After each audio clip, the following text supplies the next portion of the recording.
Obsession's going to be talent every time. You got all the talent in the world, but are you obsessed? Is it all you ever think about?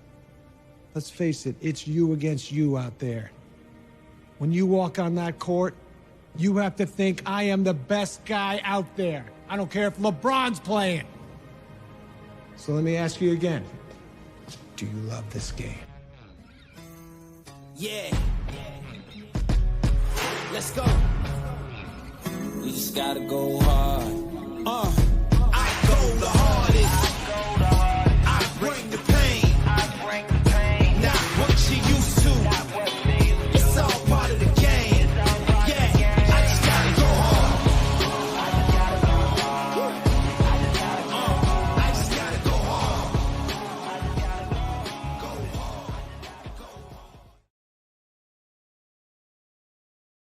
Asti Kev, on est de retour, les meneurs, de retour en 2025. Bonne année! Ah, je suis content que tu le cries comme ça d'entrée de jeu parce que l'année 2025 va être colossale, mon chum. Mais bonne année à tout le monde. Merci encore de nous suivre. Ça va être, comme Jeff a dit, une année extraordinaire pour les meneurs. Puis en général, faut partir l'année du bon pied avec du positif. Très important de lancer ça sur le positif. Le positif, asti. Le positif, ben oui. J'aime ton clin d'œil aux Bulls de Chicago. Probablement un certain Derrick Rose. Oui, tout à fait. Tu as tout à fait raison. Un joueur que j'ai aimé en esti, sérieusement. Ce gars-là, s'il n'avait pas subi de graves blessures au genou, aurait été l'un des meilleurs joueurs de sa génération, absolument, sans aucun doute. Je l'aime beaucoup. Donc, c'est un clin d'œil parce qu'on va retirer son jersey chez les Bulls de Chicago. Ouais, c'était un joueur incroyable. Moi, je me souviens, parce que moi, j'étais jeune quand il avait connu ses meilleures années avec les Bulls. Puis malheureusement, à cause de sa blessure, point, on va dire ça comme ça. Mais non, j'étais content quand même, parce qu'à un moment donné, il avait joué avec LeBron James, avec les Cavaliers. On avait pu l'observer un peu, mais malheureusement, c'était plus le joueur que c'était avant. Mais bon, il a connu somme toute une belle carrière malgré les bobos subis. Là. Fait que, beau clin d'œil à Derrick Rose, encore une fois. Puis d'entrée de jeu, j'étais content parce que il y a un documentaire qui est sorti récemment sur Netflix, puis ça attire pas mal l'attention chez les auditeurs, ceux qui regardent les documentaires et tout ça. Puis c'est concernant le DG Avicii. Fait que je sais que tu viens me parler de ça en entrée de jeu. Oui, absolument. Je me suis tapé ça pendant la semaine des fêtes, là, le congé des fêtes, comme on dit, parce qu'on a pris pause avec les meneurs, puis j'ai profité du temps en famille, puis à écouter des documentaires, me mettre à jour dans certaines choses, parce que j'ai pris beaucoup de jours de congé, justement, pour me reposer le coco. Donc, il fallait que j'écoute des docus, des films, puis tout ça, puis je me suis dit, je vais écouter Avicii parce que j'ai aimé sa musique, pour vrai, tu sais, je suis un mélomane, j'écoute plusieurs genres de musique, puis lui, il venait me chercher avec ses beats. Fait que j'ai dit, j'ai pas le choix de l'écouter, Chris. Puis je veux comprendre sa vie qui l'a mené à un suicide d'automutilation à 28 ans, pendant une grosse dépression. C'est qu'est-ce qui l'a guidé jusque-là, tu sais. 28 ans, c'est jeune, là. Ben oui, c'est mon âge, aussi. Oui, exactement. Fait que tu le sais, c'est très, très jeune. Puis, Ben oui. fait que je trouvais ça... c'était important pour moi de l'écouter. Fait que je l'ai écouté, puis c'est un documentaire que je suggère à tout le monde parce que ça parle évidemment beaucoup de santé mentale.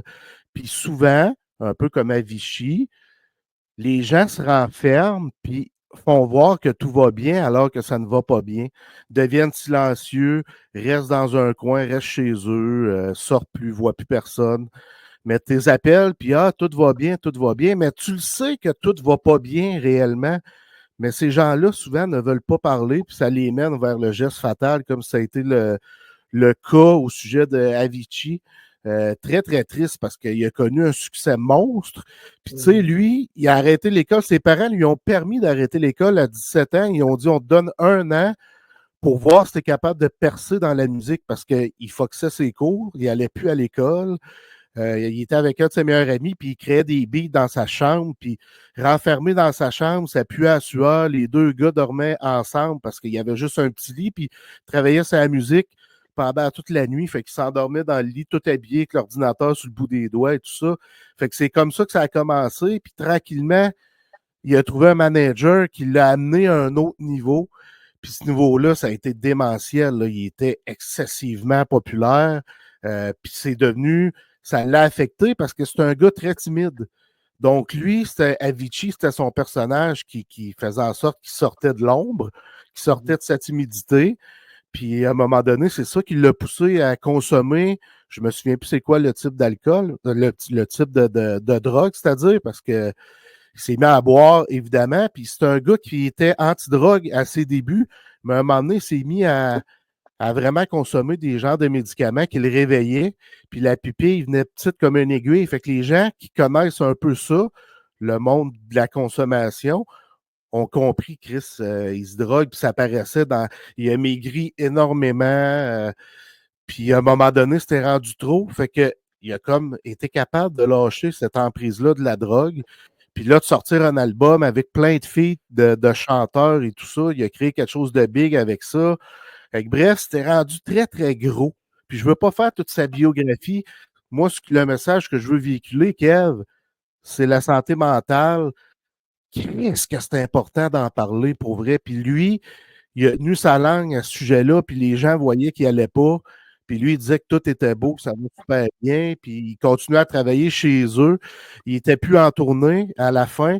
Il préparait un album et tout ça, puis finalement, on le retrouve décédé. Tu sais, puis ce gars-là s'est brûlé à la tâche, à l'ouvrage, parce que c'était 7 jours sur 7 les tournées, puis il écrivait ses chansons, ses beats, à travers ça dans l'avion et tout ça. Fait que c'était très peu de sommeil, beaucoup de consommation de drogue forte qui l'ont guidé vers un suicide. Fait que je trouve ça vraiment triste.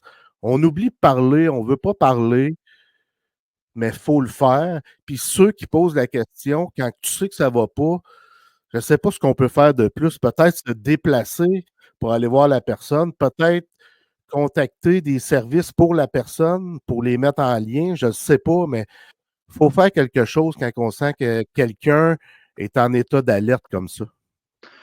Mais, hein, puis honnêtement, c'est triste parce que beaucoup de stars, tu sais, des étoiles montantes dans la musique, à Hollywood, un peu partout, tu sais, où ce que justement commencent, sont frais comme une rose, puis finalement, tôt ou tard, ils finissent par toucher à la drogue. Tu sais, peut-être pas tout le monde, mais la plupart des artistes, là, souvent, on dirait que c'est comme c'est un stéréotype qui est obligé d'arriver. C'est ça qui est triste, tu sais. Puis malheureusement, ben, c'est ça. Tu sais, des fois, il y en a qui réussissent pas à vaincre leurs démons ou à demander de l'aide jusqu'à justement ne pas arriver à ce genre de dénouement-là. Ça fait penser, je me souviens pas de son nom, parce que tu sais, je suis pas un grand fan de ce band-là, mais de ce groupe-là, mais je sais qu'il y avait le chanteur un des chanteurs de One Direction là, qui avait tombé de sa chambre d'hôtel. Tu sais, je pense que c'était au Brésil que ça s'est passé. Tu sais, avec lui aussi, il devait être dans une phase comme ça. Probablement, il n'en a pas parlé. Puis là, c'est arrivé. Liam Payne, je pense. Liam Payne, c'est ça. Fait que, tu sais, des fois, comme tu as dit, ces gens-là, tu sais, ils sont pas capables de sortir de leur carapace puis d'en parler. Mais tu sais, c'est important. Je pense que c'est la responsabilité un peu des proches aussi de peut-être pas prendre ça en charge, mais peut-être de faire un petit déclic dans leur tête. Hey, il va pas bien. Peut-être que je pourrais peut-être plus. Être présent pour lui, puis peut-être l'accompagner dans son processus, tu sais, mais tu sais, c'est dur à gager un peu, là, quelqu'un qui en parle pas, quelqu'un qui, tu sais, oui, tu peux te douter qu'il va pas bien, mais concrètement, si la personne ne te donne rien, Non, c'est tough à gager avec, tu sais. c'est très tough. Puis souvent, le réflexe humain, c'est qu'on va se dire, il veut pas s'aider, pourquoi je l'aiderais? Ouais, non, c'est Tu vrai. sais, c'est une phrase que j'entends souvent, il veut pas s'aider, pourquoi je l'aiderais? Mais quelqu'un qui est en état d'alerte, comme était Avicii, je pense que c'est pas la phrase qu'il faut se dire. Il faut plutôt bouger ses pieds puis trouver une solution pour pouvoir l'amener à consulter puis à le sortir de ce gros nuage gris-là, cette crise-là qui le gruge par en dedans. Tu sais, quand tu es en état d'alerte, Kev, là, sincèrement, je pense pas que comme aidant, comme ami, comme frère, comme sœur, que tu peux te dire il veut pas s'aider, je l'aiderai pas. Calisse que c'est une phrase qui fait mal. Avec le recul, mettons que lui, il parle avec un de ses meilleurs chums, Avicii, pendant une discussion, puis là, son chum raccroche. Ouais. Il veut pas s'aider, fuck that, je l'aide pas. Le lendemain, tu apprends qu'il s'est suicidé. Tu dois te sentir mal en esti quand même. Ah, c'est sûr, j'ose même pas imaginer, mais tu sais, c'est pas juste blanc ou noir selon moi. Tu sais, mettons, c'est quelqu'un que c'est à répétition. Là. Mettons, t'es là pour lui, puis toi, tu viens jusqu'à comme sacrifier ta santé mentale, toute ta vie pour une personne qui veut pas s'aider. À la longue, je peux comprendre ce discours-là, mais mettons, t'arrêtes au premier tableau, là, en termes de jeux vidéo. Mettons, tu dis après le premier tableau, ben écoute, le gars, il veut pas s'aider, fait que fuck off, tu sais, je le laisse là, tu sais. Mais moi, je me dis, si t'aimes vraiment quelqu'un, puis tu cares vraiment pour quelqu'un, ce sera pas, tu lâcheras pas au premier obstacle. Tu sais, tu vas être là pour la personne, tu vas vouloir l'aider, puis il y a possibilité d'aller chercher d'autres mondes à travers ça. Tu n'es pas obligé de prendre tout ça sur tes épaules, là, comme je disais tantôt. C'est pas la responsabilité de quelqu'un d'autre, selon moi. Mais c'est ça. Je pense que c'est important que quand tu aimes quelqu'un, que tu es là pour lui, tu lui démontres pour éviter justement. Tu sais, une personne peut faire la différence, honnêtement. Ça prend juste une personne qui croit en toi, qui prend par la main sans, comme j'ai dit, sans prendre la responsabilité, mais faire comme garde, moi être là pour toi, on va faire le chemin ensemble. Tu sais. Fait que ça prend juste une personne des fois. Là. Exactement. Ça prend la motivation. Hein? Tu sais où ce que je m'en vais avec mes skis, ça prend de la motivation, de la discipline. C'est ça d'entrée de jeu, toi, Kev, que tu veux nous parler. J'ai hâte de t'entendre là-dessus parce que ça me parle beaucoup. Ça va fitter un peu avec mon segment Chris de vrai. Ben, c'est parce que je voulais parler de ça, parce que souvent les gens ils me disent, mettons, tu sais, quand tu as de la misère à te lever le matin ou que tu veux pas nécessairement, mettons, t'es une personne qui va au gym, tu veux pas aller au gym, tu sais, tu veux pas faire ce que tu as à faire quotidiennement, tu dis, ah, ça me tente pas, tu sais, j'ai pas de motivation, je suis pas motivé. Mais moi, je voulais apporter un petit bémol là-dessus parce que dans la vie, souvent, les gens qui ont du succès, ils vont pas y aller par motivation. La part du temps, là, le matin, ou pour faire ce qu'ils ont à faire, ça ne leur tentera pas nécessairement de le faire. C'est important d'avoir de la discipline. Parce que si tu te fies seulement à ta motivation dans la vie, là, tu ne vas pas arriver à grand-chose. Mettons que je prends mon exemple à moi. Là. Mettons, il y a des matins où je serais comme Chris, il me semble que je resterais dans mon lit et que je chillerais aujourd'hui. Mais tu sais, quand tu as des responsabilités puis mettons, tu vas avoir des sous, tu vas avoir du succès, tu veux réussir dans plusieurs domaines de ta vie, il faut que tu te disciplines à faire ce que tu as à faire. Parce que faut que ton mental, il prenne le pas suivant. Ils te disent, regarde, même si ça ne me tente pas, je vais le faire pareil. Puis tu sais quoi? Si tu fais ce que tu as à faire sans que tu sois motivé de le faire ou que ça te tente de le faire, tu vas être encore plus fier de l'avoir fait. Tu sais, moi, je me souviens, tu sais, il y a des journées que ça ne me tentait pas, mettons, là, dans le blogging, là. Quand j'étais mettons, quand j'étais dans mon ancien job, que je faisais ce que j'avais à faire, même si des fois ça ne me tentait pas, je le faisais, Chris, je l'ai fait aussi, tu sais. C'est un sentiment qui ne s'explique pas, genre, c'est comme, ben, t'as le sentiment du devoir accompli, tu sais, t'es comme, Chris, je suis fier de moi, j'ai réussi à le faire. Comme tu sais, l'été passé, tu sais, moi, pour ceux qui savent, je joue au hockey, tu sais, mais j'ai décidé de prendre une saison off la saison passée. Puis, dans le fond, je voulais pas prendre genre plusieurs mois sans bouger, sans faire de sport. J'ai décidé d'aller courir tout l'été, tu sais. Fait que je courais à chaque jour le plus possible, tu sais. Puis il y a des journées où j'étais comme, oh, ça me tente pas. Aujourd'hui, mon corps était comme, non, non, non, tu y vas pas. Mais crime, j'ai décidé que j'allais y aller pareil parce que je savais que c'était bon pour moi.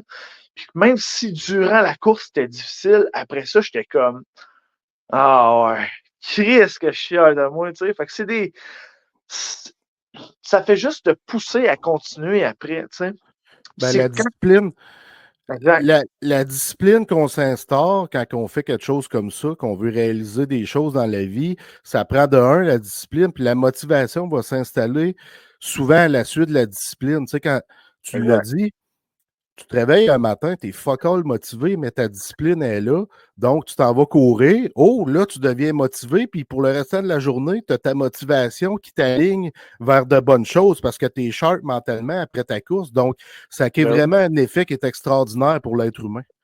Ah, c'est fou, là. Puis, tu sais, souvent, les gens vont se dire, ah, mais Chris, après ça, je vais être brûlé après ma course. Moi, souvent, je courais le matin. Au contraire, ça me donnait de l'énergie pour le reste de ma journée, là. Fait que, tu sais, ça fait juste te carburer puis à t'aider à garder cette discipline-là quand tu vois que tu es capable d'accomplir de grandes choses avec ça, là. Fait que ça, c'est un élément, un bémol que je voulais apporter parce que souvent, tu sais, les gens vont se fier à leur motivation, mais dans la vie, si tu vas avoir du succès, malheureusement, là, Ben, ça passe par la discipline et non la motivation. Là, tu m'as sorti une phrase tantôt, là, puis ça m'a bien fait rire, OK? C'est drôle parce que c'est un beau parallèle avec la course, puis tu me dis, calisse que je suis gros, Kev.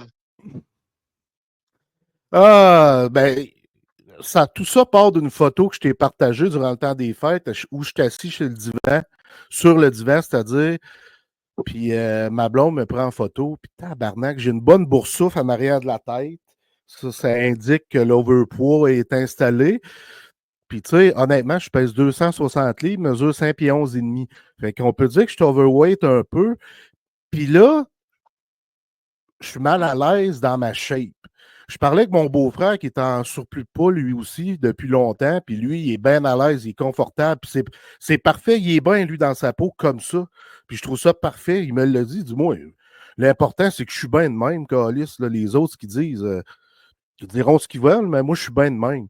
Tu sais, puis il est en surpoids, mais il est en shape. Tu sais, il joue au hockey. Puis, fait que bref, c'est là que ça m'a amené à réfléchir. Moi, je suis à l'aise dans ma shape actuelle. Pas tant.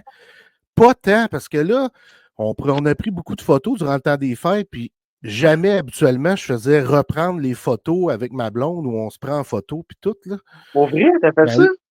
hey, ça n'a pas de bon sens. J'ai dit non, efface ça, non, efface ça. On voit Ben, comme ma arrête donc. grosse face, je te le dis. Arrête donc. Pas à l'aise, mon gars. Là, j'ai dit tabarnak, je suis plus bien, pas en tout. Fait que là, c'est ça qui me sert de motivation à recommencer à courir. Parce que là, je suis plus bien, je suis pas bien. Pour vrai, tu sais, j'ai de la misère à mettre mes bas, de la misère à attacher mes souliers.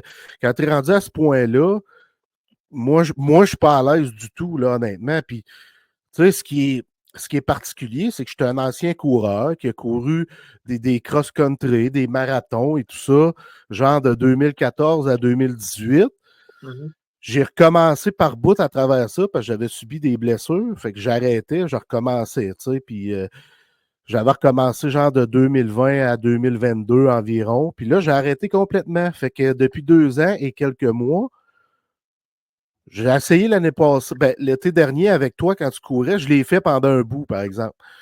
Mais j'ai arrêté rapidement. Tu sais, puis là, je me suis mis à manger des cochonneries, des chips, puis du popcorn le soir. Puis pas faire attention, ça, c'est grave. Là. Tu manges des cochonneries, puis je mange des grosses portions, puis je mange tout le temps.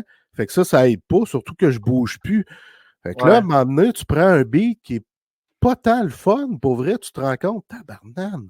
Tu regardes dans le miroir, puis OK, j'ai rasé ma barbe, là, j'ai raccourci ma barbe, mais là, on voit mon double menton, puis là, je me laisse Comme ça? pousser la barbe plus longue. Ouais, exact. Je me laisse pousser la barbe plus longue pour pas qu'on voit mon gros menton. Fait que, tu sais, Ouais. quand tu es rendu dans des conditions comme ça veut dire que tu te bottes le cul, Mhm. tu te disciplines, puis tu te motives, puis let's go. On est en 2025. Rendu à 43 ans, faut pas que je me laisse aller comme ça. Là. Faut que je me prenne en main, puis je Mhm. recommence les bonnes habitudes, puis faire attention aux portions, pas manger de cochonneries. Tu sais. Je faisais aussi le jeûne intermittent, puis ça fonctionnait super bien. Ça m'empêchait justement de grignoter en tout temps, parce que les zones où je pouvais manger, c'était de 11 h le matin jusqu'à 7 h le soir. À partir de 7 h le soir jusqu'à 11 h le matin, je ne mangeais pas. Fait que, tu sais, je buvais juste de l'eau pétillante. Fait que ça m'a aidé beaucoup dans ma motivation, ma discipline pendant que je courais. Fait qu'il faut tout que je ramène ça, puis que je crée un nouveau scénario pour 2025, Kevin. Ça me fait rire quand tu m'appelles Kevin. C'est quand je suis très sérieux, ça. Ah, je le sais, il y a comme juste ma mère qui m'appelle Kevin dans la vie, tu sais, fait que ça me fait bien rire. Mais non, c'est vrai que, tu sais, vu que t'en parles, tu sais, moi aussi, ça m'arrive. En plus, dans le temps des fêtes, on dirait que c'est plus facile de l'échapper, là. Tu sais, on dirait que Ouais. c'est un. On dirait que c'est un tremplin vers ça, t'as pas le choix, là, on dirait que Chris, ben oui, je mange de la cochonnerie à n'importe quelle heure de la journée. Tu sais, c'est pas une excuse, là, mais on dirait que c'est plus facile de l'échapper dans ce temps-là, tu sais, puis je te comprends. Puis encore une fois, tu sais, tantôt je parlais de discipline, c'est pas facile, là. Faut que tu step up mentalement parce que des fois, c'est pas juste comme bon ben, je vais me discipliner à faire mes affaires. Non, des fois, faut que tu te bottes le cul esti, pour faire ce que tu as à faire. Puis tu sais, comme tu l'as dit à 43 ans, tu sais, concrètement, tu sais, ça a été prouvé. si tu fais pas attention, les bobos vont commencer à sortir éventuellement, c'est certain. Là. Fait que je pense que dans le moment présent, immédiatement, c'est important de prendre action. Parce que justement, tu sais, mi-quarantaine, la cinquantaine arrive, ben c'est là que justement les organes sont un peu moins. Sont un peu. La carrosserie, elle commence. Ben, la carrosserie puis la machine, le moteur commence à être usé. Là. Fait que si tu donnes pas du bon carburant, ben c'est certain que ta carrosserie puis ta machine, elle va lâcher éventuellement. Là. C'est comme un auto, le corps humain. Là. Fait que je pense que ce serait une bonne idée de faire attention à ce que tu manges. Surtout le soir, hein, je pense que c'est ça le plus tough. Moi, avec des fois, j'ai ce problème-là. Et rendu 8 heures, tu as soupé là 1 heure ou deux, tu as un petit tringage, un petit chip, un petit popcorn, un petit chocolat. Au pire, tu commences par des petits pas, tu sais. Au lieu d'arrêter complètement de manger, vu que tu fais plus jeûne intermittent, si je ne me trompe pas, tu dis, à la place de manger un petit chip, manger une coupe de carottes, tu sais, déjà. Puis éventuellement, tu vas arrêter de grignoter, tu sais. Fait que je pense que c'est de prendre des baby steps, pas par pas, puis de ne pas tout arrêter du jour au lendemain, parce que c'est ça, je pense, qui est tough. Tu sais, quand quelqu'un Absolument. se restreint à 100%, fait comme, OK, j'arrête tout ça, je crée ça là du jour au lendemain, je pense que c'est tough de faire une transition puis de revenir à ses bonnes habitudes. Là. Je voyais beaucoup de coachs de vie qui en parlaient, justement. C'est de prendre des petits pas, petit à petit, puis de pas tout prendre des moyens radicaux, des moyens radicaux pour revenir aux bonnes habitudes. Là. Absolument. C'est ça qui est la recette du succès pour moi. En tout cas, il y en a qui sont capables de le faire, dire paf, j'arrête tout, puis go. Ouais. Mais moi, j'aime mieux y aller par une étape à la fois. Tu sais, bon, là, je vais arrêter ça. Après ça, une fois que c'est bien instauré, tu fais une autre étape. C'est comme Ouais. ça que je vais y aller cette fois-ci. Comme ça va me permettre de tout installer ce que je veux installer tranquillement au lieu d'y aller one shot. Puis quand Mm-hmm. il va trop drastiquement, on dirait que c'est là que ça en mange un coup. Tu n'as pas eu le Ouais. temps de t'adapter à rien. Tu peux te tanner rapidement. En tout cas, ça, je parle pour ma personnalité à moi. Il faut que j'y Ouais. aille par étapes, idéalement. Là. Ben, moi aussi, parce que, tu sais, moi, ma mère est comme ça, elle est capable de prendre des décisions radicales. Par comme, regarde, c'est ça, je le fais là, là. Ça fait comme une vingtaine d'années qu'elle a arrêté de fumer, puis elle a décidé du jour au lendemain, OK, j'arrête de fumer, puis elle n'a jamais recommencé par après, tu sais. Moi, je suis pas comme ça. Ça prend des baby steps. Là. Pas le Ouais, choix parce que c'est trop radical. toi, tu peux Puis, m'encore. ben, laisse faire, toi.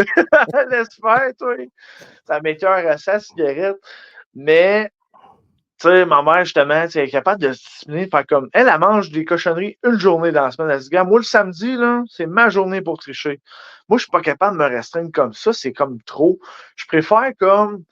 Quand j'ai le goût de manger un petit quelque chose pour me gâter, ben, je le fais. Tu sais, comme ça, je sais pas, on dirait que c'est plus facile de garder la motivation. Tu sais, c'est, mettons, dans toutes les sphères de ma vie où j'ai été plus discipliné à manger bien, on dirait que c'était plus performant quand que je faisais à ma façon plutôt que de tout couper du jour au lendemain. Là. Ça, c'était trop. Là. Tu sais, on dirait que le cerveau humain, quand tu lui dis de pas faire quelque chose, ça va l'inciter à le faire. Genre, hey, t'as pas le droit de manger des cochonneries. On dirait que c'est plus tough mentalement de te dire, hey, c'est genre, mange pas de cochonneries. On dirait que ça va t'inciter toujours. Ça va être toujours plus tough de te discipliner, je trouve. Là. Fait que c'est Ouais, peut-être mais juste moi, mais ça, c'est moi. ben, c'est comme avec un enfant. Quand tu lui dis touche pas à ça, c'est sûr que dans sa tête, fuck, pourquoi je peux pas y toucher? Il faut que j'y touche. Ça, c'est Ben un oui. peu de même. Ben oui, c'est carrément ça. C'est tout part d'en haut. Hein. Le coco, il faut le travailler. Ouais, exactement. Fait que tout ça pour dire que là, il faut que je me prenne en main de ce côté-là parce que Mhm.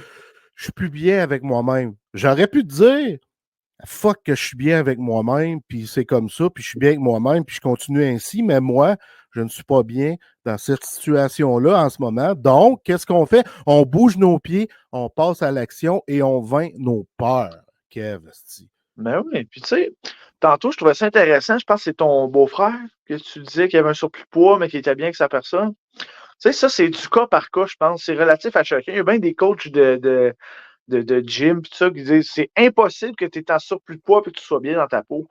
Ça, c'est blanc ou noir. J'aime pas ça, ces discours-là. Tu sais, il y a des gens, pour de vrai, là, qui ont le shape avec un petit surplus de poids, qui bougent, qui mangent bien, mais tu sais, génétiquement, ils sont pas faits comme les autres. Tu sais, on dirait que ça a l'air d'être l'excuse facile, là, mais c'est possible que quelqu'un soit bien avec lui-même, bien dans sa peau, Ben oui. même s'il y a une petite bédaine de pain ou de peu importe. Là. C'est possible. C'est du cas par cas. Il faut arrêter de mettre tout le monde dans le même panier. Puis ça, je trouvais ça important de le mentionner. J'adore ton point, Kev, puis j'adore ce qui s'en vient parce que toi, dans le segment Chris Devrait, dans Ouais. l'épisode 11, l'épisode Sakukoivu, qu'on a oublié de nommer d'entrée de jeu, Oh! Yes!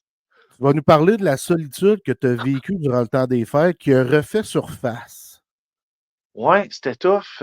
Sérieusement, c'était un temps des fêtes qui était particulier, pour être honnête, là, puis je trouvais ça important d'en parler parce que, tu sais, le temps des fêtes, on dirait que c'est toujours, on dirait qu'il y a tout le temps un petit peu de nostalgie, toujours un peu de, il y a toujours un petit, même si c'est à connotation positive, le temps des fêtes, il y a toujours un petit quelque chose de, je sais pas, j'ai pas le mot pour le mettre dessus, là, mais moi, depuis 2 ans, depuis que je suis séparé de la mère de mes enfants, puis que, tu sais, que je suis rendu tout seul, j'ai apprivoisé ma solitude, j'ai appris à être bien avec moi-même. Je pourrais, il y a des journées où je suis comme triste que je suis bien aujourd'hui, je suis tout seul à la maison, relax, puis je suis dans mes pensées. Honnêtement, là, je pense que chaque être humain dans la vie a besoin de ses me time. Pour ceux qui ne savent pas ce qu'est un me time, c'est du temps pour toi. Du temps que tu prends pour toi, pour être avec ta propre personne, parce que c'est important pour chaque être humain d'être tout seul à un moment donné. T'sais. Puis de l'apprivoiser, cette solitude-là, faire comme Chris, je suis bien tout seul. T'sais. Mais malgré que j'ai travaillé sur moi, j'ai travaillé là-dessus depuis les 2 dernières années. Dans le temps des fêtes cette année, j'ai trouvé ça difficile. Je vais vous expliquer pourquoi. Moi, l'année passée, j'avais rencontré quelqu'un, puis ça se passait bien. On avait bien connecté, puis ça a donné que notre première date, là, on s'était daté le 25 décembre. C'est assez particulier comme contexte, mais on s'était daté le 25 décembre. Chris, Cette un personne, 25 décembre, là, quand tu dates, tu vas où? elle était venue chez nous. OK. On a écouté des tunes de Noël, on a jasé, puis non, ça a été vraiment une belle soirée. On a dansé un slow même, ça avait été une belle soirée, honnêtement. Puis après ça, elle était venue chez nous dans le temps des fêtes, le 31. Fait qu'on dit que le temps des fêtes cette année, cette personne-là m'avait marqué, ça n'a pas fonctionné, malheureusement ou heureusement. La vie a fait en sorte que. Mais cette année, j'ai trouvé ça. Pas quand j'étais avec du monde. Quand j'étais avec du monde, c'était correct. Mais quand j'étais tout seul, là, j'étais comme oh, OK. Genre, la, la, la solitude que j'ai vécue, elle m'a amené à être nostalgique, justement, de ces moments-là que j'ai vécu l'année dernière. Puis mes comportements habituels auraient mené à j'aurais tout fait pour être avec quelqu'un, peu importe c'était qui cette journée-là. Là. Le 25 décembre, j'étais tout seul, j'avais pas mes enfants étaient avec leur mère. Fait que, on dirait que le 25 décembre cette année, il était tough, mais c'est ça. En temps normal, j'aurais tout fait pour faire comme Chris, je veux pas rester tout seul. Je vais texter tout mon monde, savoir qu'est-ce qu'ils font pour me faire inviter à quelque part ou inviter quelqu'un chez nous. Je voulais pas être tout seul. Mais la vérité, c'est que je me suis posé les bonnes questions. Kev, si tu avais été avec n'importe quelle personne cette journée-là, là, est-ce que tu te serais senti moins tout seul? C'est ça la question que je me suis posée, puis la réponse était non. Peu importe c'est qui avait été avec moi, sauf peut-être mes enfants cette journée-là, je me serais senti tout seul. Parce que c'est un feeling qui était ancré en moi cette journée-là, que j'étais Chris, je ressentais que j'étais la solitude, on était comme fusionnels cette journée-là, moi, puis la solitude, on était comme Chris. C'était difficile, là, mais j'ai combattu ça, puis j'étais comme, regarde, je pense que j'étais dû pour vivre ça tout seul cette année, le Noël 2024, puis ça va être ça la réalité. Fait que je suis resté tout seul le 25. J'ai écrit, tu sais, des fois, quand que Mais je vais un peu Kev, moins. Oui, j'aime ça que tu sois resté tout seul parce que tu t'es parlé et tu t'es dit, faut que je reste seul. C'est ouais. un petit W, il faut le mentionner. C'est une petite victoire, un petit W, c'est bien important. Quand on parle à notre cerveau puis qu'on remporte une victoire sur nos désirs qu'on a qui ne sont pas nécessairement sains, c'est une victoire en esti. Ben exactement, tu sais, puis j'étais vraiment fier de moi après. Parce que, honnêtement, d'habitude, je te jure, là, j'aurais tout fait pour pas être tout seul cette journée-là. Là, mais regarde, j'étais comme non, esti, tu vas rester tout seul, tu vas faire face à cette solitude-là. Parce que, tu sais, j'en ai vu d'autres dans ma vie, puis j'étais comme Chris. Je savais que j'étais capable de le faire. Tu sais, je connais mes capacités maintenant, je me connais beaucoup, je me connais en tant que personne. Je suis capable de passer au travers cette épreuve-là, même si c'est inconfortable dans le moment présent. Puis sans dire que j'ai des résolutions pour 2025, parce que je crois plus ou moins aux résolutions, Je dis plus, c'est des petits objectifs dans la vie. Je préfère dire des objectifs, c'est plus valorisant. Puis c'est plus réaliste, selon moi. Ce Ouais, que mais je fais, ça, c'est comme l'histoire, excuse-moi encore de t'interrompre, là. C'est comme le rêve, il faut transformer ça en objectif. oui, exactement. Tout est une façon de parler, de communiquer, puis d'exprimer c'est quoi c'est ça, des objectifs. Je trouve ça important d'en avoir parce que je trouve que ça drive l'être humain, ça drive, ça motive. Ça motive dans la vie. Tu vois, ça, c'est un petit bémol, là. Dans ce contexte-ci, c'est de la motivation, puis dans d'autres, c'est de la discipline.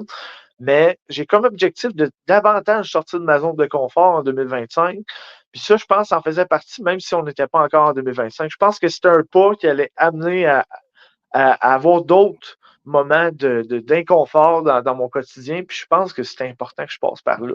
Parce que, tu sais, après ça, après avoir vaincu ce moment de solitude-là, le 25, où j'étais tout seul, finalement, je me suis tapé 2 films, puis j'ai mangé des snacks, puis j'étais pas malheureux pour autant. Tu sais, concrètement.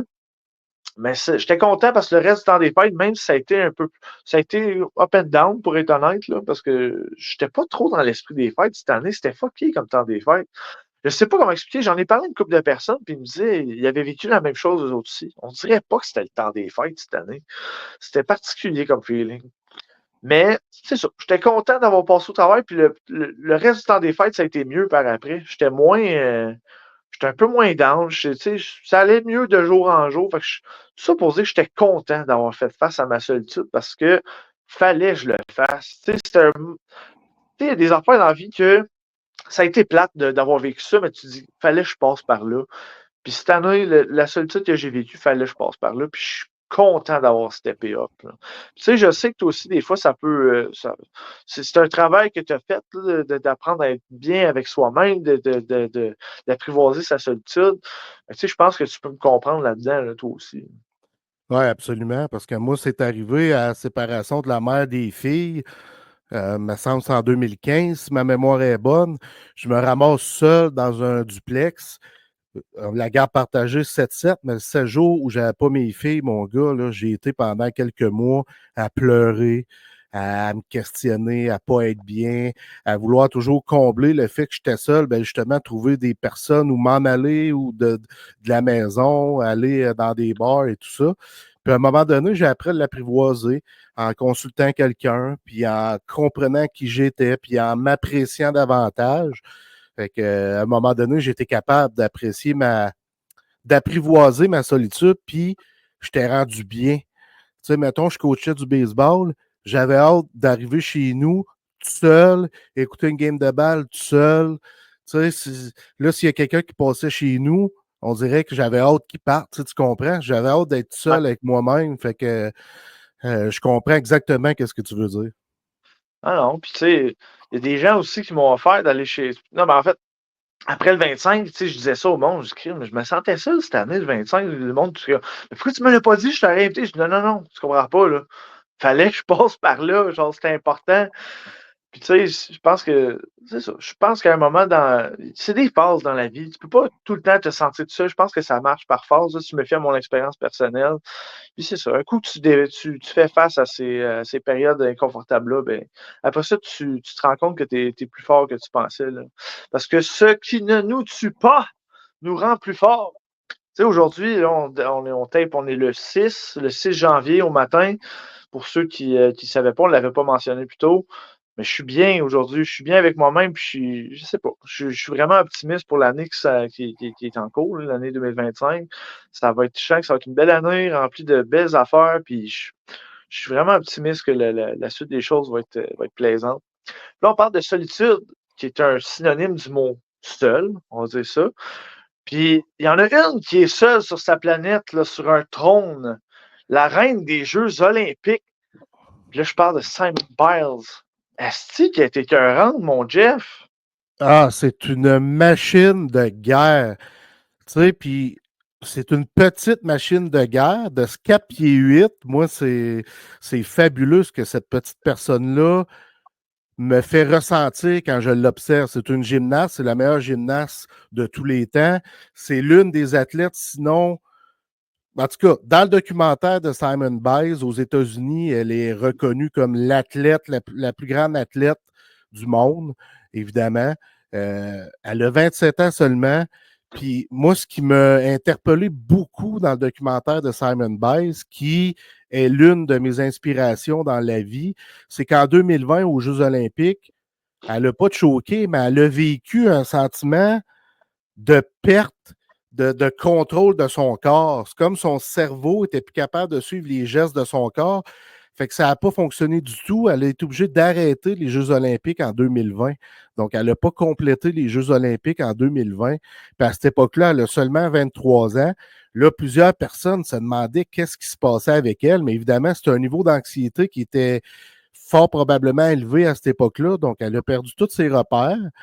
Puis pendant les 4 années qui ont suivi, donc de 2020 à 2024, pour revenir aux Jeux olympiques en 2024, elle a travaillé d'arrache-pied.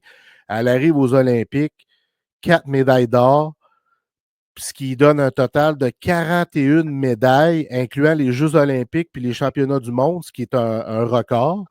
Puis ça lui a valu, elle a été nommée là, l'athlète par Sport Illustrated, l'athlète de l'année, évidemment. Puis je suis aucunement surpris parce que je te le dis, là, son documentaire, j'en ai eu des frissons, je l'ai écouté avec ma conjointe, là, puis j'ai dit, tabarnak, c'est une vraie. Tu sais, notre expression, c'est une crise de vrai, c'est un crise de vrai, là.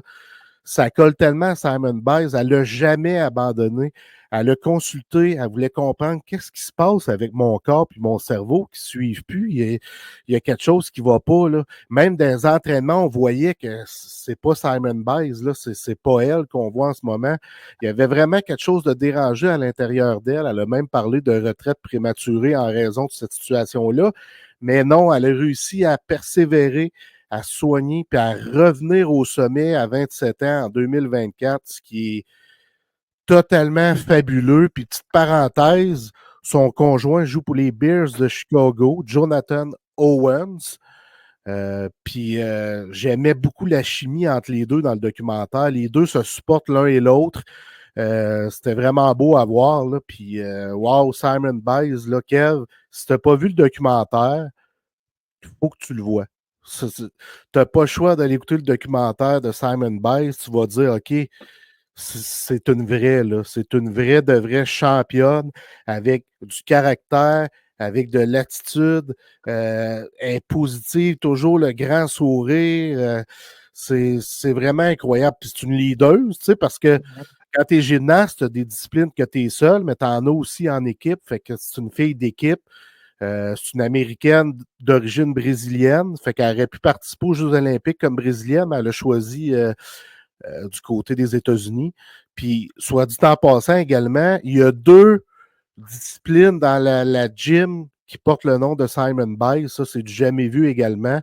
Je te le dis, moi, je ne la connaissais pas là, avant de la suivre aux Jeux olympiques. Puis quand je l'ai connue, puis que je voyais à quel point elle était connue aux Jeux olympiques quand elle était présentée, j'ai dit « Wow, c'est fabuleux cette femme-là ». Fait que tout le long des Olympiques, ma blonde et moi, on l'a suivi, puis on est tombé en amour avec Simon Biles. Pas longtemps après, le documentaire il est sorti sur Netflix. On l'a écouté. Il me semble il y a 2 ou 3 épisodes. L'un des meilleurs documentaires que j'ai écouté. Parce que moi, tu le sais, aussitôt qu'il y a un aspect santé mentale qui rentre, ça vient me chercher automatiquement. Parce que comment qu'un individu se relève, j'aime ça, voir ça. Puis elle s'est relevée avec beaucoup de panache, beaucoup d'aplomb. Fait que ça vient me chercher, ça me donne des frissons, ça vient m'inspirer. Donc, Simon Biles, qui figure parmi les photos qu'on voit sur notre photo couverture sur Facebook, ben c'est pour ça qu'elle se retrouve là, parce que c'est une vraie, c'est une championne, c'est une gagnante, tu sais, c'est Simon Biles. Oui, exact. Puis aussi, elle figure dans le vidéo d'intro, là, dans le décompte de 30 secondes. C'est la première athlète qui apparaît dans notre décompte. Pour ceux qui ne savaient pas, c'était qui Simon Biles. C'est drôle parce que j'ai été amené à écrire sur elle récemment là, avec mon nouveau travail. Puis justement, ça, c'est impressionnant. Là. 4 médailles aux derniers Olympiques, dont 3 médailles d'or, si je ne me trompe pas. Exact. C'est impressionnant, là. Puis, tu sais, moi, j'ai tout le temps eu un énorme respect pour les Olympiens. Tu sais, travailler pendant toute ta vie, en fait, pour un événement qui dure une couple de jours. Tu sais, moi, grand respect. Puis, en plus, quand tu performes à ce niveau-là, c'est un respect éternel envers Simon Biles et les autres athlètes olympiques. Là. Je connais pas particulièrement Simon Biles, mais tout ce qui couvre les Jeux olympiques, puis tout ça, moi, c'est un respect éternel envers ces athlètes-là. Oui, absolument. Absolument. Puis là, tu sais, depuis tantôt, je martèle que Simon Biles, c'est une vraie, puis ci, puis ça. Ben, je te lance la balle ou la rondelle vers un autre vrai, Martin Saint-Louis. Tu veux me parler du coach des Canadiens de Montréal, puis je le sais que tu t'en vas, puis tu le sais que je suis en harmonie avec toi. On a échangé à ce sujet-là sur Messenger. C'est ça, Ouais. Messenger? Ou MSN? Ah non, sur MIRC. Non, mais c'est ça. Bref, Kev, parle-moi de coach Saint-Louis. Oui, parce que dans le fond, Martin Saint-Louis est arrivé avec le Canadien de Montréal en 2022, février 2022, je ne me trompe pas, approximativement. Ouais. Puis depuis ce temps-là, je veux pas. Il y a des langues sales. On va dire ça comme ça, il y a des langues sales. Ah, Martin Saint-Louis n'a pas d'expérience dans la Ligue nationale, c'est un coach, puis oui, nanana. Je suis prêt à admettre que Martin Saint-Louis n'avait pas d'expérience de coaching au niveau professionnel avant d'arriver avec le Canadien de Montréal, OK? Mais ça reste un gars qui a joué la game. Puis pour ceux qui ont côtoyé Martin Saint-Louis, ils disent tout, Martin Saint-Louis, c'est un coach.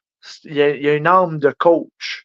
Tu sais, c'est lui qui enseignait souvent, mettons, il prenait le relais de ses entraîneurs quand il était avec le Lightning, quand il était avec les Rangers, il prenait un pad avec son crayon, puis il montrait c'était quoi les directives à ses coéquipiers.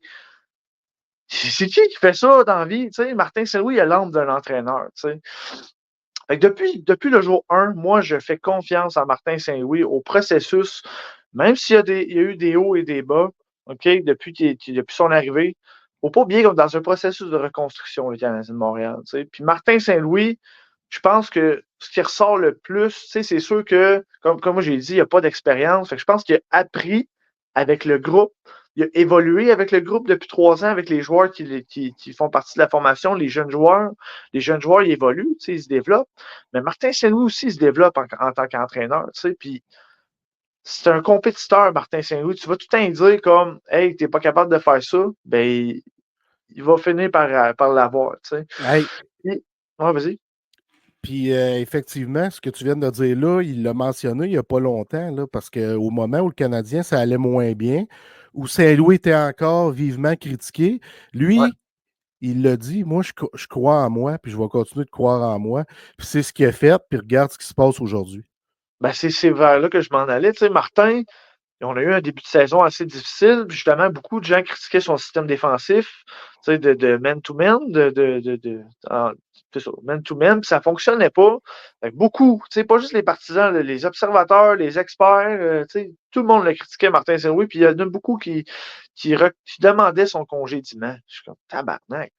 Dans un processus de reconstruction, tous les joueurs aiment ça jouer pour Martin Saint-Louis. Les gars, je pense pas que c'est un manque d'implication. J'ai jamais fait comme, tu sais, ça peut arriver une coupe de match que si t'es moins sharp, t'es moins impliqué, ça peut arriver. Mais généralement, j'ai jamais senti que les joueurs étaient pas impliqués et qu'ils voulaient plus jouer pour Martin Saint-Louis. Fait que, tu sais, c'est aujourd'hui qu'on voit un peu, tu sais, je sais qu'il est encore très tôt, puis que, tu sais, la saison est encore très jeune concrètement, même si on est rendu à la mi-saison. Mais c'est là qu'on commence à voir le fruit de la confiance qu'on a placée envers Martin Saint-Louis. Genre, on commence, Chris, on a battu les 4 derniers champions de la Coupe Stanley durant le temps des fêtes ou un peu avant. Là. C'est pas rien, là, puis ça n'a pas été des matchs qu'on a été chanceux, le Canadien. Là. Ça a été des matchs qu'on a travaillé, des matchs où on a été sharp dans le système de jeu. Les gars, ils voulaient ces victoires-là, puis au final, il manque pas de talent non plus nécessairement dans cette équipe-là. Là, avec l'arrivée de Laine, là, on a Nate Hudson, tu as Alexandre Carrier qui est venu stabiliser la défensive. Martin Saint-Louis a enfin quelque chose aussi à se mettre sous la dent. Puis je pense aussi c'est important de le mentionner. Il n'y avait pas de club, esti. Puis là, avec l'éternel respect que j'ai pour tous les joueurs, en sens, on est en reconstruction. C'est sûr qu'il y a des joueurs qui ne joueront pas dans la bonne chaise, des joueurs qui vont devoir, qui ont dû en donner plus, tu sais, mais qui ont été comme, je ne veux pas dire brûlés, mais qui en donnaient tellement pour la chaise qui n'était même pas à eux. Puis là, quand je parle de chaise, je parle de rôle là, dans l'alignement. Puis là, aujourd'hui, tous les joueurs s'enlignent pour être dans la bonne chaise, tranquillement, pas vite. Ouais. ça commence à avoir un résultat sur la patinoire, esti. Puis là, tout d'un coup, depuis une couple de semaines, on n'entend plus rien sur Martin Saint-Louis. Ben, Regardons ça. c'est la meilleure équipe actuellement. 7 victoires, 2 défaites à leurs 9 derniers matchs. Puis, je suis allé voir les buts pour, les buts contre. Lors de ce stretch-là, le Canadien est premier et deuxième. Premier pour les buts marqués, deuxième pour les buts accordés. C'est fabuleux ce que l'équipe est en train de créer en ce moment, Kev. Puis tu l'as dit, je pense qu'il y a un joueur qui n'est pas dans sa chaise actuellement, là, c'est Alex Newhook. Puis, c'est vrai. de plus en plus, il est en train de s'installer avec Kirby Dach puis Patrick Laine qui a manqué les 2 derniers matchs. Mais tous les trios contribuent. Puis Martin Saint-Louis utilise 1, 2, 3, 4. 1, 2, 3, 4. Ça, j'adore ça. Puis en défensive, ça prenait un Alex Carrier pour venir tout stabiliser. Puis chaque duo a son identité au sein de la défensive. Puis quand les 6 premiers défenseurs sont là, le travail, là, il frôle la perfection, sincèrement. Les gardiens de but font les arrêts. L'arrivée de Dobush est venue stabiliser le devant du filet. L'arrivée de Carrier stabilise la défensive. Le retour de Laine vient donner vraiment un push à cette équipe-là, là, pour vrai. Puis on le voit à quel point ce joueur-là est important.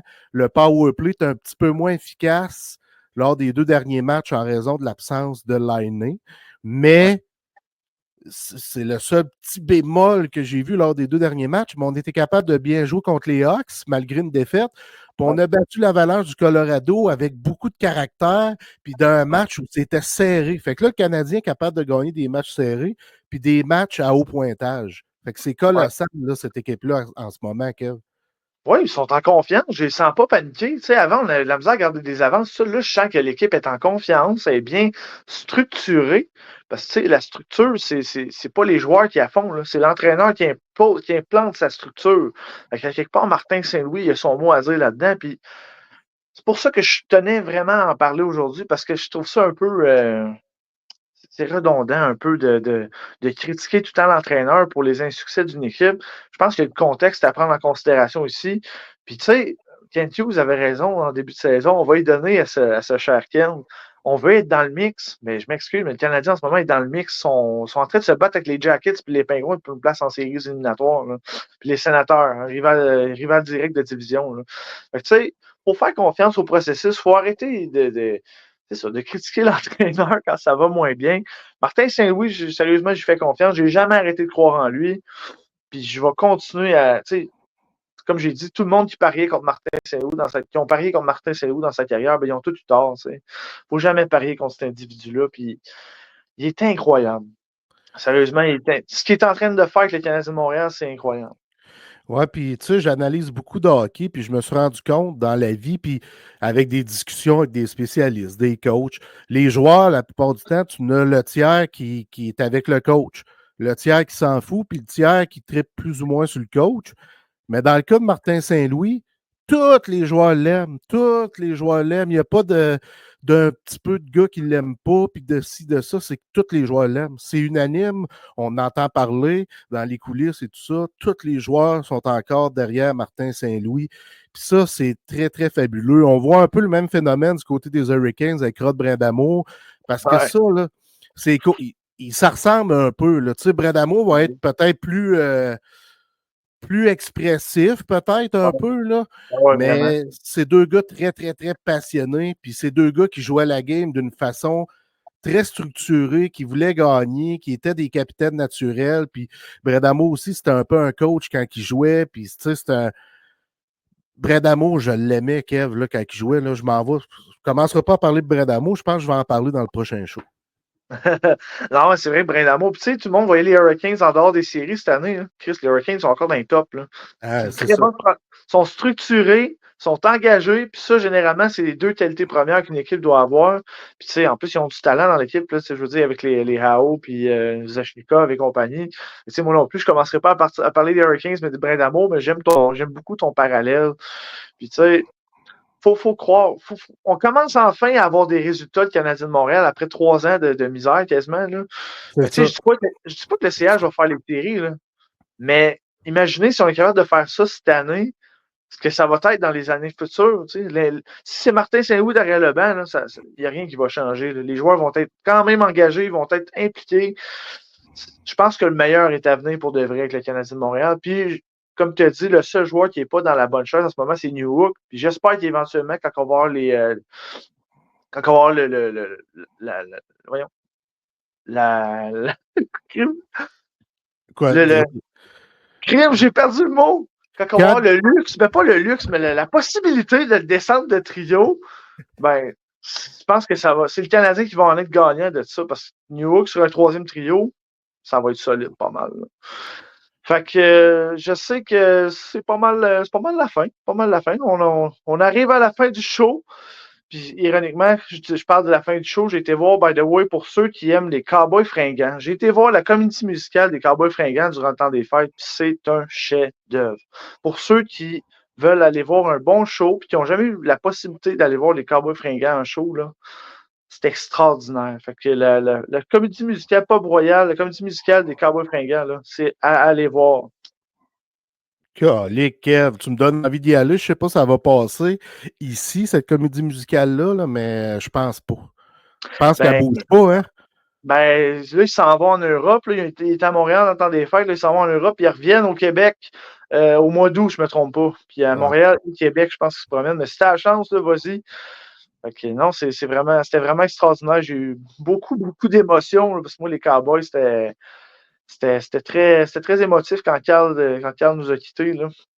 Fait que non, ça a été un beau moment que j'ai vécu dans mon temps des fêtes, malgré les up and down que je racontais tout à l'heure. Fait que comme tu le dis, on arrive à la fin, on arrive à la claque. Suailleul, ça va vite en esti, un show, Kev. Oui, puis cette semaine, c'est toi qui vas la donner, la claque saïeul, mon cher. Ouais, tu sais, il y a des shows plus tough qu'on doit faire parce qu'on s'est dit, nous, en créant les meneurs, on veut être authentique. On veut amener des facettes de notre vie qui ont été plus difficiles, plus harmonieuses, peu importe, on amène ça, on jase de ça avec les gens nous écoutent, puis ça les aide peut-être. En tout cas, on souhaite d'aider plusieurs personnes dans leur vie en faisant ça. Puis là, c'est ça. J'avais parlé du pourquoi, du comment j'avais quitté le baseball. Là, cette fois-ci, je vais expliquer le pourquoi, du comment, ou plutôt, je vais expliquer que j'ai renoué avec mes parents après quelques années sans se parler. Là, ouf, ça peut fesser, hein? Quelques années sans parler à ses propres parents. Oui, ça fesse. Je ne veux pas aller plus loin. Je lance ça direct de même. Là. J'ai renoué avec mes parents durant le temps des fêtes, puis je vais en parler lors du prochain show. C'est ce qu'on appelle hein, la magie du temps des fêtes. Des fois, ça fait son œuvre. Hein? J'ai hâte d'en t'entendre là-dessus au prochain show parce que j'en sais pas plus que vous. Donc, à découvrir. Yes, mon ami. Puis merci d'être encore là, de retour en 2025 avec moi. Les moments. Ah, le micro a lâché! Le micro a lâché!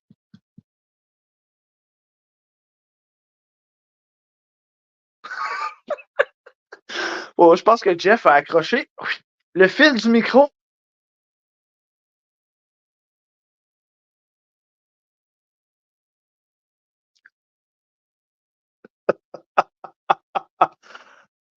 Ça s'en va directement des bloopers, les amis. Tu m'entends-tu? Oui, je pense que tu as accroché le micro. Hein? J'ai accroché le micro parce que là, j'ai comme un adaptateur où je branche mon micro puis ma caméra, puis là, je joue après ça. Fait que là, qu'est-ce que tu penses que ça fait? Là, ça faisait.